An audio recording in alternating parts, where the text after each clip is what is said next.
Miss হবে না আপনার পছন্দের টিভি শো। দেখুন জি5 অ্যাপে একদম ফ্রি। কি হয়েছে স্যার? আপনার বাবার মৃত্যুর জন্য আপনার দাদা আমার নামে কমপ্লেইন করেছে।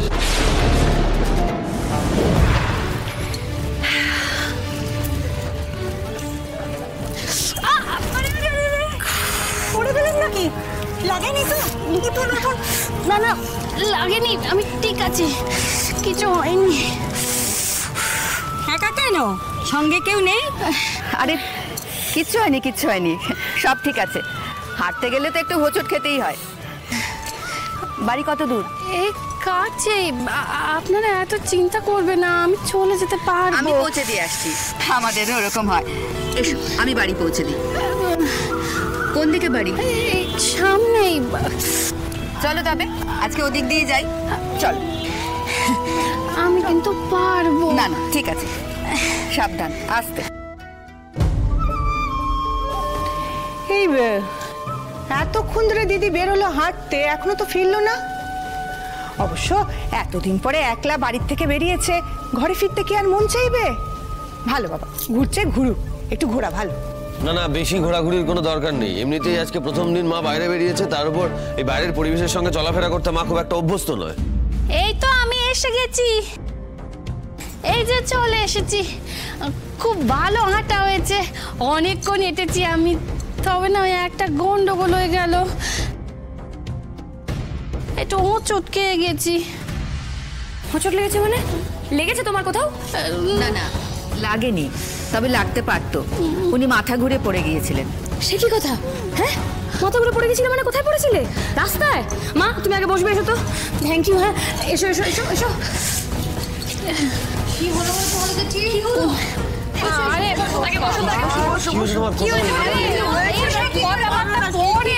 আমার কথাটা আগে শোনো তোমরা। এই আমিটা আলাপ করে দিই, উনি হচ্ছেন কল্যাণীদি। আনন্দি, উনি কিন্তু একজন নার্স। আমি যখন পড়ে গেছিলাম না, উনি আমাকে দৌড়েছিলেন, আবার তারপরে একলা ছেড়ে দেননি। এই এতখানি রাস্তায় হেঁটে আমাকে বাড়িতে নিজে নিয়ে এসেছেন। হ্যাঁ সেটা তো দেখতেই পাচ্ছি। আপনাকে অসংখ্য ধন্যবাদ। আপনি ঠিক সময় মতো ভাগ্যিস এসে পড়েছিলেন। মা, তোমার প্রেশারটা না একবার চেক করে ফেলা উচিত, জানো তো? স্যার ওই ব্লাড সুগার লেভেলটাও কিন্তু চেক করতে হবে। এই শোনো, এসব প্রেশার টেশার কিচ্ছু চেক করতে হবে না। দিদি সব কিছু ঠিক আছে। কেন পড়ে গেল জানো? এই তোমার জন্য। সব বাহারে জুতো পরে হাঁটার অভ্যাস কি দিদির আছে? হ্যাঁ ও মা, তা কেন? যার হাঁটুতে ব্যথা তার তো এই জুতো পরাই ভালো। সে বোধ যদি সবার থাকতো। যাই হোক, আপনি ঠিক সময় মতো এসে পড়েছেন, ভাগ্যিস। ভালোই করেছেন এসে। আপনাকে যে কি বলে ধন্যবাদ জানাই। ভাগ্যিস আপনি ছিলেন, আজকে যদি আপনি না থাকতেন ভয় পেয়ে গিয়ে মায়ের তো আরো কোনো বড় বিপদ হতে পারতো। Thank you, thank you. আমি অনেক দিন ধরে নার্সিং করছি, কার কি অসুবিধে আমি ঠিক বুঝতে পারি। আর প্লিজ এত ধন্যবাদ বলবেন না প্লিজ, এটা আমার ডিউটি। আসলে আমি একা থাকি তো, তাই মানুষের সুবিধে অসুবিধাটা ঠিক বুঝতে পারি। আর উনি তো আমারই বয়সী। একা থাকো কেন বাচ্চা? ছেলেমেয়েরা সব বিদেশে থাকে মাসিমা। আমি একা থাকি বটে, তবে নিজের কাজকর্ম নিয়ে বেশ আছি। শুধু ওই আমার কাজের জায়গা থেকে আমার বাড়ি অনেক দূরে, যাতায়াতে প্রচন্ড ধকল হচ্ছে, সেটা আমি একদম সইতে পারছি না। এই দেখুন, আমি প্রথম আলাপেই আপনাদের সবাইকে আমার প্রবলেম বলে ফেলছি, সরি। হ্যাঁ না না, তা কেন? কথা বলবেন তো, কথা বললেই তো উপায় হয়। হ্যাঁ আদি, আমি কি বলছি, দেখ আনন্দিত এখন লেখাপড়া নিয়ে ব্যস্ত থাকে। হ্যাঁ তা মাকে তো সামলেই রাখা যাচ্ছে না। কল্যাণীদি যদি এখানে এসে থাকেন, তাহলে কিন্তু আমাদের পক্ষে মাকে সামলাতে একটু সুবিধে হয়। ওই দেখো, আবার আমাকে নিয়ে পড়লে কেন? আমি তো দিব্যি আছি।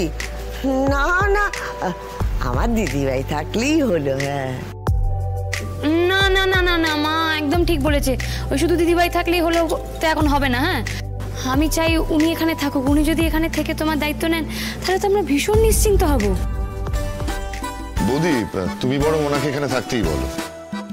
ও দিদি, আপনি আর মানা করবেন না, আপনি এখানে থেকে যান। বেশ, আপনারা এত করে যখন বলছেন তখন আমি আমার আগের চাকরিটা ছেড়ে এখানেই জয়েন করব।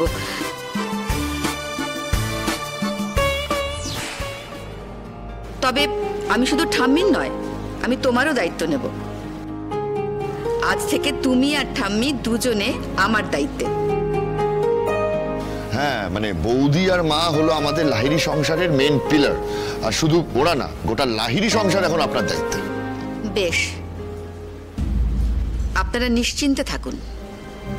আমি যখন চলে এসেছি, আজ আসি। হ্যাঁ হ্যাঁ আসুন। এ বাবা, আপনি কিছু না কেঁদে চলে যাবেন? আরে না না, অন্য একদিন হবে। আজ আসি। আচ্ছা আসুন।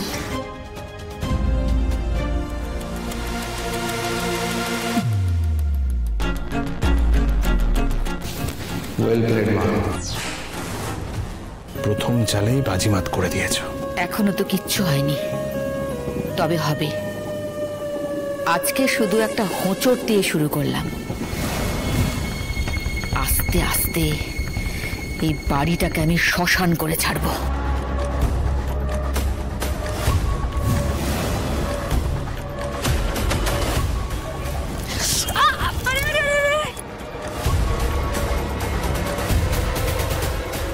লাগেনি, আমি ঠিক আছি।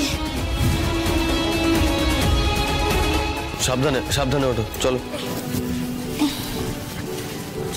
বলছি নিচে ঘরে নিয়ে যাই। হ্যাঁ পা লেগেছে তো, নিচে।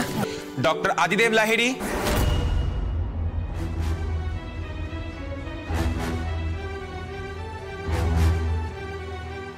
হ্যাঁ বলুন। আপনার জন্য চিঠি আছে, সই করুন।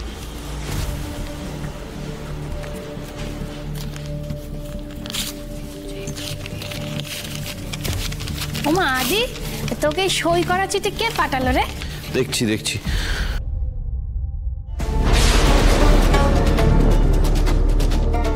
কি হয়েছে স্যার?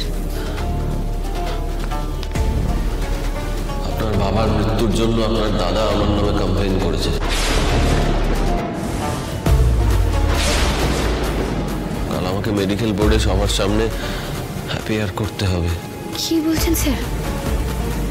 বাবার মৃত্যুর জন্য দাদা আপনাকে দায়ী করেছে? তাও সেটা এতদিন পর? হ্যাঁ, দেখি। খবরদার আনন্দী, যদি চক্ষু লজ্জা বলে কিছু থেকে থাকে তাহলে তুমি এই চিঠিতে হাত দেবে না, চবে না তুমি।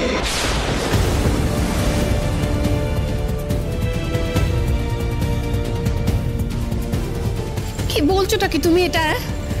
ও যদি চিঠিটা না দেখে, না পড়ে, তাহলে জানবে কি করে যে ওই চিঠিতে কি লেখা আছে? যা বোঝো না তাই নিয়ে কথা বলো না বিজয়া।